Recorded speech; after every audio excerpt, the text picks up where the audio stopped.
ready to start? Yeah. Okay. Welcome, Julia, to the podcast. For one, I can't believe you have not been on yet, but now that you're here, I would love for our audience to get to know you a little bit more. Would you like to share a little bit about who you are and also what got you interested in our field? Yeah, sure. So first of all, thanks for having me. This is exciting. I've never participated in a podcast before, so first time for me. But yeah, so I'm Julia Hutchinson, Clarity Coordinator. I'm sure you guys have seen, some of you have seen me in my newsletters. But yeah, so I became interested in working with the visually impaired actually way back when I was actually in 4-H. So I grew up in 4-H clubs, and my club's philanthropy was working with individuals with disabilities through hippotherapy.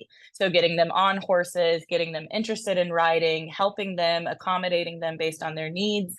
And one of the individuals that I was assigned to work with my horse was actually completely blind, and he also had an orthopedic impairment. And just thinking, even at the young age of like 8 or 9, like, how can I make this more accessible and more fun for this gentleman so that he's really getting something out of it? That kind of sparked my interest in working with individuals who are blind and working with individuals with disabilities. And I kind of just let it taper off through high school, didn't really think about it. And then I was floating through college my freshman year at Florida State University. Go Knowles, had to do the shout out. And this gentleman, Mickey D'Amelio, he's an O&M in our field. He had approached my friend's nursing program and was like, hey, if you guys aren't interested in becoming nurses, but you still want to work one-on-one with individuals, help them succeed, we have this awesome visual disabilities program, come check it out. Well, I heard that through my friend, and it was just like an instant feeling. It was like a gut reaction that I knew this was like my calling. I don't know if that sounds corny or not, but it's the truth. And so I went and I met with the advisor of the program, and within 5 minutes, I just knew to my core this is what I was meant to do. So graduated with my master's, O&M and TBI, and I've been working ever since. So I've been practicing in the field professionally since 2015. That's so exciting. So can you think about how many things had to fall into place throughout your Right. whole life to get to that moment? Right. And I never saw it coming. I never saw it coming. I thought I was going to be like an event planner or something in business, and nothing was really feeling right. And that once I heard about that program, it felt so right. Like I knew immediately that that's what I was meant to do. And I'm just so grateful that all of those things fell into place to lead me here. Yeah. Isn't it? I think life in general is like that. I mean, I have goosebumps. You have not ever talked about this before. We did know that we went to the same school, which we're Right. very proud Knowles. And to think how few universities have that full university TVI experience. It's not like going to school for business or going to school for event planning or going to school for nutrition. There are only a certain number of schools that have programs that will take you from undergrad all the way through your master's and actually out into the world without you already having to have a certificate or be teaching and all that jazz. So the fact that it may not have worked for your friends, but it worked for you and it got Right. the word out. How cool is that? So cool. It's so cool what, just like the oddest ways of recruitment can work. I'm kind of a poster child for that. I would have never heard. I would have never heard of the program had it, because it's so small. Had it not been for my friend just thinking this guy was like trying to take her away, steal her from her program, which is just so funny. That's very Mickey, and he would own it, so I can say it. But yeah, it's pretty cool. It's been an awesome experience. Yeah. Okay. So you graduated in 2015 and you graduated as a TBI and O&M combined. Yep. Yep. Here's where And I you apologize. I actually graduated in 2014. I started working in January 2015. Oh, okay. Okay. um so here's where like our paths we went to the same school, but we chose different paths throughout this, throughout our career, where I ended up moving and only doing O&M, and my TVI degree, it just kind of sits there, and I like go poke at my emergency certificate every time that I want it. And I don't know if it's even possible now, but I would definitely need a lot more professional development to keep teaching, though it's changed so much. Where did you end up teaching your first year? Yep. So again, all the stars align, right? So my internship for my TVI, my bachelor's internship, I completed that in Colorado because another FSU alum had heard that this undergrad was out looking to be placed somewhere with mountains. That's all I wanted. I just wanted to be out in the mountains. And her story was kind of similar to mine. And so when my advisor did like the all call, is there anybody who would be willing to supervise this student? She answered the call. And so I did my internship in Colorado, immediately fell in love with the place, fell in love with my department, fell in love with my administrators, my students, everything.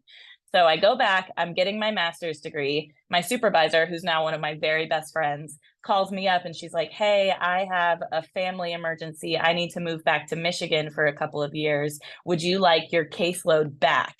Would you like to be hired on full-time in our district once you graduate? So literally she had to leave, and then I got hired on, and I got all of my same students that I had on my internship. I got them all back for my first year of teaching. That's what really gives me chills, is the fact that that happened. Like, I have known those students for so long now. And I still, even though I live in Oregon now, I'm still connected with them and their families. And so I started teaching in Colorado, and I taught there for about 6 years. And now I'm in Oregon, and I've been teaching here for 2 years, 2+ years. Oh my gosh, how cool is I know. that? It's like, I know. all the stars have aligned in the most beautiful ways. Right. I'm so lucky. And I feel it every day. Like, I'm so lucky to have had that experience. Oh, have you ever heard, I think I talk about this a lot, like, after you cross a river, and that's the only time that you can look back and see how the stones were actually aligned to get you across the river. But as you're going through it, you're like, I guess I'll jump over here. Right. There, because if you had gone to another school, not FSU, you would have never had those friends. You would have never met Mickey. You would have never been in this program. You would have never had that gut feeling. Had you, joined a different club other than 4-H, same. You would have just never had these experiences. And for all of it to feel so aligned for you, I think that shines through. And I didn't even know it. You and I have been working together for I don't even know how long now. And every time that you share lesson plans or ask me a question, you have an idea for what you're going to do for clarity, or, one of your workshops, I'm always amazed at how creative and how much it seems to just flow for you. I love, love, love, love, love that. And I'm so grateful that we brought you on our team. And I wonder if that's like why you can be so creative, because it all is like, this is what you're meant to be doing.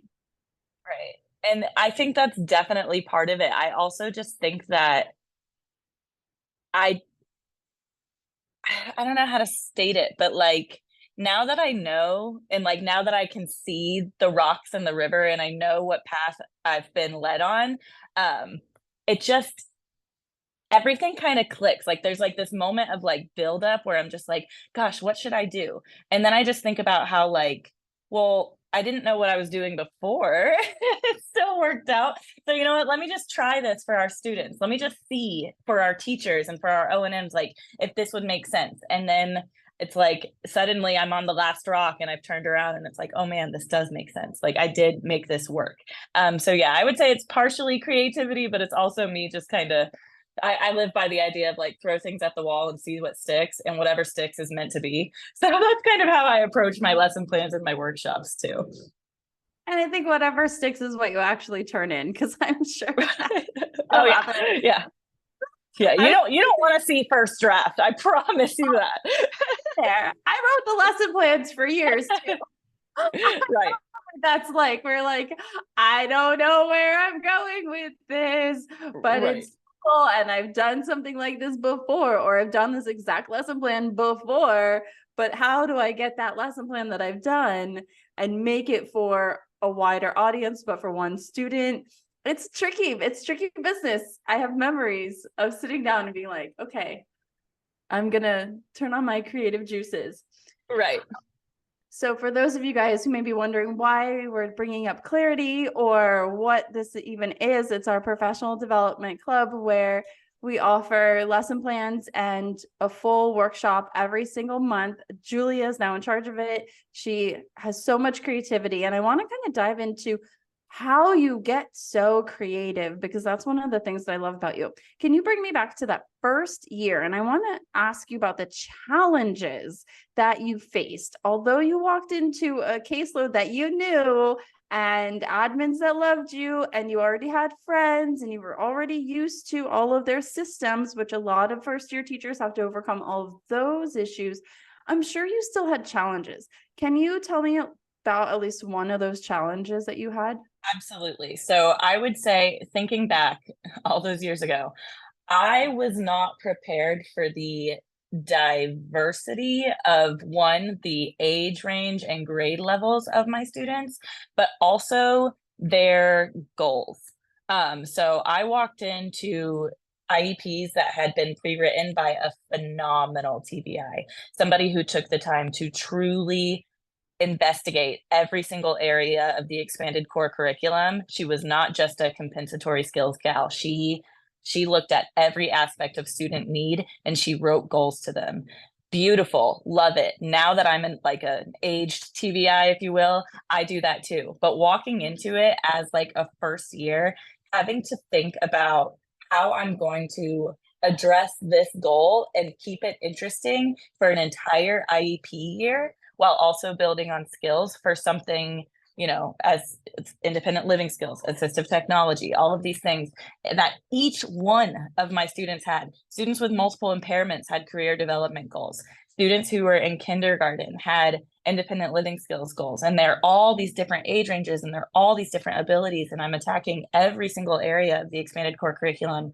It was just so diverse and dynamic that taking the time to investigate my students, build that rapport, and then work on those skills inside and outside of a school setting was incredibly challenging to start. Of course, now I love it, but oh my gosh, back then it was just like, as a first year or second or third year, honestly, if we're keeping it real, those first 3 years when you're just looking over reports and you're looking over IEPs, the wheels start turning, but sometimes they're like like you don't really know where to start.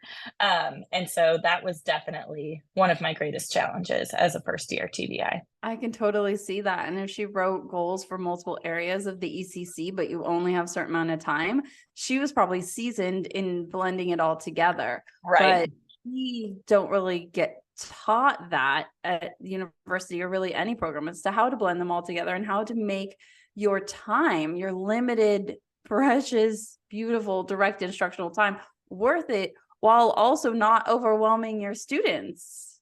Absolutely. Absolutely. And especially too, like when I was first starting, and I keep this mindset when we talk about clarity too and what I'm developing for the community, but it was very hard for me to figure out how to blend these domains, right? Because they're so precious and perfect in how they can stand alone that it's like, okay, I have an hour with my first grader, Johnny. He has 6 various goals that are all, addressing something very different, very unique to him.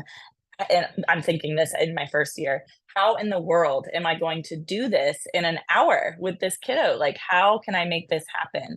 And now, there's tons of strategies and tricks that we can implement to do that. And I'm grateful to have learned them. But yeah, first starting out, it's that mindset of, oh my gosh, oh my goodness, this is too much, this is overwhelming. And you feel so siloed, like you're the only person in the world who can help your student with this because you're the professional who's been taught and trained in these areas. And so it can welcome a feeling of isolation and a feeling of apprehension and being overwhelmed. But you learn and you grow and you get better at it. How did you grow? Okay, let me bring this back. I'm going to ask you how you grew. And share a little story that shows a little bit of relatability, because while you were a TVI and you were itinerant, I was an O&M at a residential school. So I had so much support, but I remember feeling the exact same way that you just described. And as you were talking, I had this memory of this seasoned teacher coming up to me, and she was like, why does this student have this much IEP time, or this little IEP time? Typically this level of student with this visual impairment gets X amount of time. And I was like, deer in headlights, like, I don't know, they came in with it. Like, I'm not the expert. Right. And then we would have to change everybody's goals because they weren't written for a residential setting. They were written for a school. And I did not know the difference because I never taught in a school setting.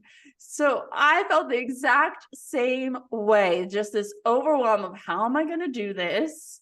What is this going to look like? How am I supposed to tackle all of this? And where do we even go next? Okay, so how did you overcome that?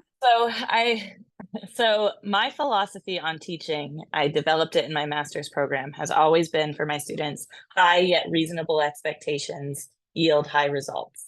And so I flipped the script and I put that onus on me, that I have to have reasonable expectations for myself when looking at these goals, but they still yet have to be high in that I know I can do this. I'm one of those people that it's like, if, the teacher before me can do this and she wrote these goals, I can figure out a way to do this too.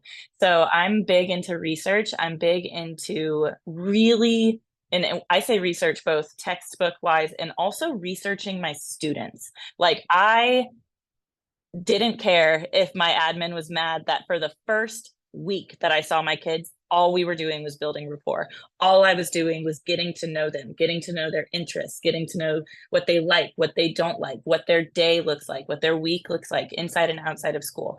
After I did all of that research on their end, while also researching how to better blend various areas of the expanded core curriculum, I used what I knew about the student to develop lessons that hit on at least 3 to 4 like goal areas. So, and I would bring it back to them, like, okay, if I have a student who's like obsessed with Minecraft, how can I integrate his assistive tech goal, his career development goal, and his independent living skills goal? Well, I'm going to start by bringing Minecraft to the table, integrating all of my lessons with that, so that I have student buy-in, one, and so that two, I know that if I can just fixate my brain on like one interest of his, everything else for me just kind of falls into place with strategies and instruction and everything, practice, all of that, so that I can make sure that I'm hitting the goals, but I'm also developing that rapport with my student. I don't know if that if that does a good job of answering your question, but just researching the kids and researching the domain areas and then blending them all together. Yeah, that makes complete sense. You mentioned that you bring in aspects of what that student likes for buy-in, and that seems really creative, but it's bound. It's not like as though you're going out and just like doing whatever. You have a structure in place. You have the research that says, okay, these are best practices. So I kind of think about creativity, at least for my creativity, it works better if I know that I have like this specific field. I can go run, jump, play, practice cartwheels, whatever. But if you just put me in a field with no fencing, then I will just sit there and I don't know which way to go. I overthink. It's kind of like you have too many choices. Totally. And there's so much that you can do. So you narrow it down by taking two aspects: best practices and also their interests, to help make your lesson plans creative. That's kind of what I hear. Is that? Yep. And then I should follow up too that I just love a theme. I'm one of those people. If I can find a theme in something, I can spin whatever I need to fit that theme.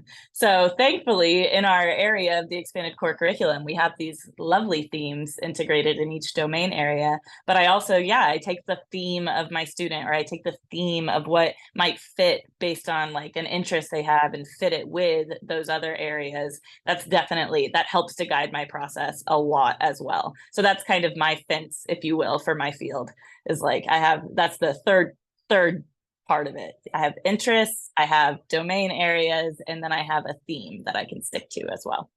Oh, so what do you mean about theme? Can you share a little bit more? So if, well, an easy one is, of course, like if we just think about like months and what our students are going to be doing, or what the or like student field trips are a great theme. So if I have Johnny and I know that he's about to go to a petting zoo, where he'll probably interact with some animals he's never played with before, but I also know that Johnny loves Minecraft. It's like, okay, so I can utilize his goals. I can work on, career development, talking about the kinds of workers you would see at a farm, talking about how you're going to get to the farm, what kind of work that is, how all of these things that go into like a petting zoo or a farm. But then I integrate, sensory efficiency skills or whatever it might be with checking up all of these animals and researching them ahead of time and pre-teaching all of the concepts that go into the animals. Now, Johnny, since you've done all of this, let's compare them to the animals that you find in your Minecraft. How are they the same? How are they different?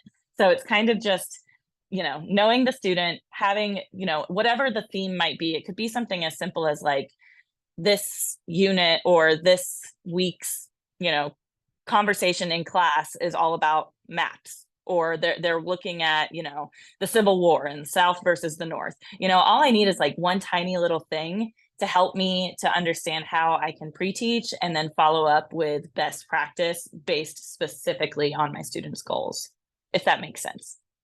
Yes, that makes complete sense. My first year contracting, I had this one student who refused to work with me. He had RP and it really only came out at night, and he lived deep in the country off one, like his high school was literally off of, well, the parking lot was a dirt road, and then like it was literally off a highway, and we were not allowed to leave. And it took me so long to get him to work with me or to use a cane, because the only time I could have him was during PE and everybody was outside, right? Right. And it was like big Texas Title I, Division I, whatever school where football ran everything and everybody was involved in football. And I had class with him outside during that time. So he was not having it until we found a love of rap music together. And we would listen to like not appropriate rap music loud out there on the football field.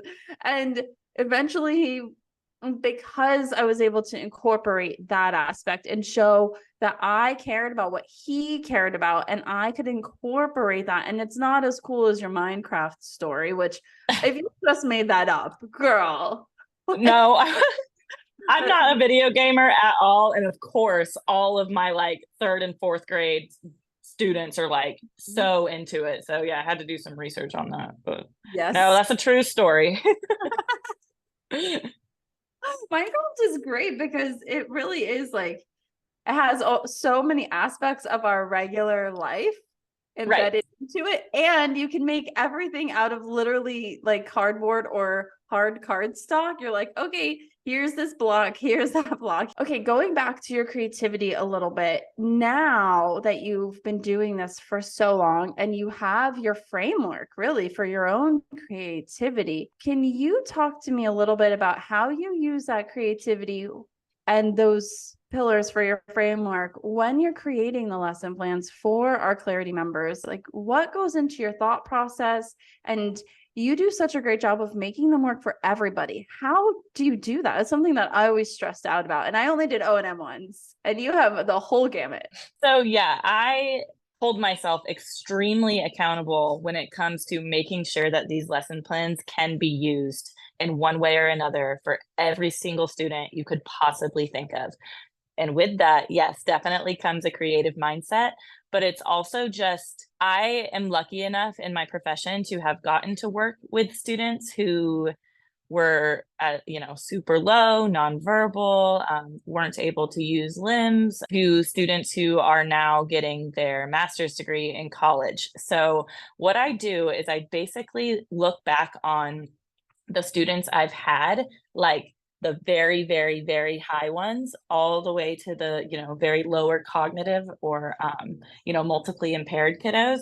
And I challenge myself to think, all right, if my unit or if my theme for this month is self advocacy, how can I make a goal around how can I make a lesson plan around self advocacy that a college bound student would benefit from, but also a student who maybe is only trying to speak or look at a yes and no card for themselves? What does that look like with regard to a lesson plan? With my lesson plans and clarity, especially, I just want there to be something that the teachers can pull from. Maybe they're not using the entire lesson plan the exact way it's structured, but I want them to have like an ignited idea that they see in there that they can then take and utilize and alter maybe a little bit with each of their kids. So really what I'm trying to do in my creative mindset is think about every kiddo that needs that information. Every student should be allowed to advocate for themselves, should be encouraged to advocate for themselves. So when I'm thinking about how a teacher can help to facilitate that, I start with just like the very basic, like, I need help. If the lesson plan, if the only big thing we're getting out of it is a student is saying, I need help, how can I arrange that to hit a student who's older, who's like very, very self-aware, to a student who's maybe just learning about themselves or has their whole life to this point only been told what to do. So I just try to take one theme or one idea and then address it in a way that would make sense for each student. I don't know if that's a good answer, but that's kind of just how I start it. And then of course, I just want it to be fun and I want buy-in from students when I'm creating these lesson plans. I call it adding, like you're just adding a student, like you're just throwing all of this information at them and it's kind of just like, well, receive it or don't. I don't believe in that. I think that's a waste of everybody's time. So I'm trying really, really hard to develop lesson plans that I know students will in one way or another have buy-in with. And I take the time. Our lesson plans are structured in that at the end. It talks about how can this lesson plan be utilized for a student who's higher? And another one is how can this lesson plan be utilized for a student who maybe has some cognitive challenges or is multiply impaired? And honestly, that's kind of where I start. And then I go through and create the lesson plan for our kind of like middle of the road, average typical kiddos. But I start with how can I make this super duper high and, more complex? And how can I make it more simplistic and more of like a task analysis or more supported? And then I fill in the rest, I guess, if that makes sense. Yeah, that does make sense. And since our lesson plans are designed to be able to be downloaded and used within 5 minutes, that is our goal. Yeah. And it does make it hard because you want it to go to everybody, but really you're pulling off memories from one specific student and what you've done in the past and then making it work for maybe a different level of student. And trust me, I've been there. So one of the things that I love about Clarity is not only are there 250 lesson plans in there, and there's a search function in the portal. So if you have an idea for a lesson, you don't have to scroll through them all. I just go search it. That's all that I do. And then I still, like to this day, I use the lessons, especially when I'm having one of those days where I'm like, oh my God, I just got out of this IEP meeting. It ran 30 minutes late. I didn't have time to plan. I didn't have time to do da-da-da. And I am scavenger hunted out. We have done so many scavenger hunts. There's only so many more that we can do. And it's only October. You know what I mean? Right. So many. And you have those lesson plans. We all do that. We just like pull out and we use every single time. But it's really fun to see how we can take what's actually happening right now in the learners' days and lives and incorporate a theme with it and really run with it and be a little bit more creative without using more creative energy on like the teacher's part. So I think honestly that your lesson plans really hit the mark with that. And I love being able literally to have them in my back pocket with my data, with everything else that I'm doing. It's on my phone. I have the Kajabi app on my phone. So I literally just click into the Kajabi app and I download whatever I want, and I download the materials, and then I ask somebody at a school to print them, and I email it off to them, and I'm like, okay, good. Like, here we are. This is what we've got. And I absolutely love that. And it's really because of your creative process. And I've gotten to watch from behind the scenes your creative process get even better and better as you connect with everybody in Clarity. And so I think, hey, thank you. And I think I speak for, our Clarity members that you're doing a fantastic job. And we absolutely love having you and your fresh ideas and your fresh perspectives. You're amazing. Thank you. And I do want to say too, like with regard to my creative process with the lesson plans, I think because I was thwarted into this world of like, address as much as you can by doing the least amount of work. Like, and I don't mean that in like, don't do anything, but I mean like keep it simple, utilize a lesson plan that maybe you think is only going to address cane skills. But what I challenge myself to do with these lesson plans is, okay, so we're addressing cane skills, sure, but what else can we still be doing? What else can we be hitting on within this cane skill lesson plan? And like it's the possibilities are endless. So for that, I love the search engine that Clarity has, because I develop lessons and I'll put concepts in there that maybe you wouldn't think by just reading the title of the lesson is embedded in that lesson plan, but it absolutely is. I'm constantly thinking, how can I make this a worthwhile experience, not only for the TVIs and O&Ms utilizing the lesson plan, but for the students receiving the lesson. I don't want it to be one-dimensional. I want to be able to integrate as many strategies and as many EPC areas as possible. So I would even challenge, if you're just TVI or you're just O&M, don't skip over the ones that read like it's just for TVIs and just for O&Ms. I promise you, I am making a point to try to address as many concepts as possible in these lessons. Yeah, that's true. I hadn't really even thought about that. The lesson plan that you did about patterns and cane skills is so applicable for my elementary kid who cane skills can be really boring. And he's constantly like, what's next? What's next? What's next? What's next? What's next? What's next? And me, I just want to be like, who has not gotten you tested for ADHD? Like, who do I have to around here? At the same time, he's like gifted ADHD, and it could not care less about my ideas about cane, just working on cane skills because it's so boring to him. But working on patterns and working in other areas and having a reason to go somewhere, all of that is so much more fun for him and so much more engaging, which I just absolutely love. Okay, we are going to wrap up, but first, I'm going to ask you our question, a step forward, right? The whole point is you don't have to be perfect. Mm-hmm. So if you could give one piece of advice to our community to help them take a step forward in becoming a better TVI or O&M or dual or AT or whatever, however they're in this field, what would you say? Do not let yourself become isolated. Reach out, collaborate with people you wouldn't expect would be helpful, people outside of your field. Talk with everybody in the school. Everybody can help you to be a better teacher, and everybody can help you to support your students. Do not let yourself stay siloed. There's a world of community out there at your fingertips that you might not even know exists, but they are there. They're ready to learn from you. They're ready to support you. They're ready to teach you, whether they know it or not. You have a team around you constantly. Utilize those individuals, utilize those professionals, bounce ideas off of them, see what they're thinking is cool, see what they don't know about our field, fill them in, and vice versa. We're not PE teachers, but boy, do we need the help from PE teachers. Don't let yourself just be the TVI who goes to that school once or twice a week and then leaves. Develop a community, reach out, develop teams. Going to help you so much in the long run, not only to be better for your students, but just to be a better professional.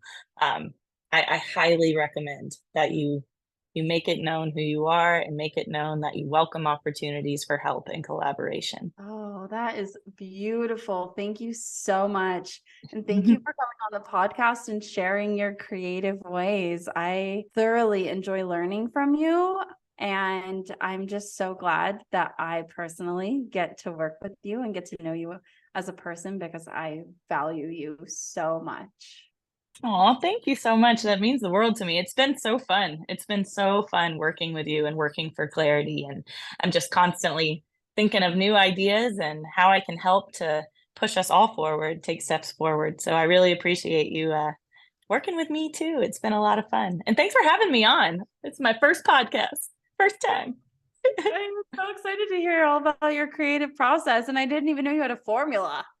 Yeah, right.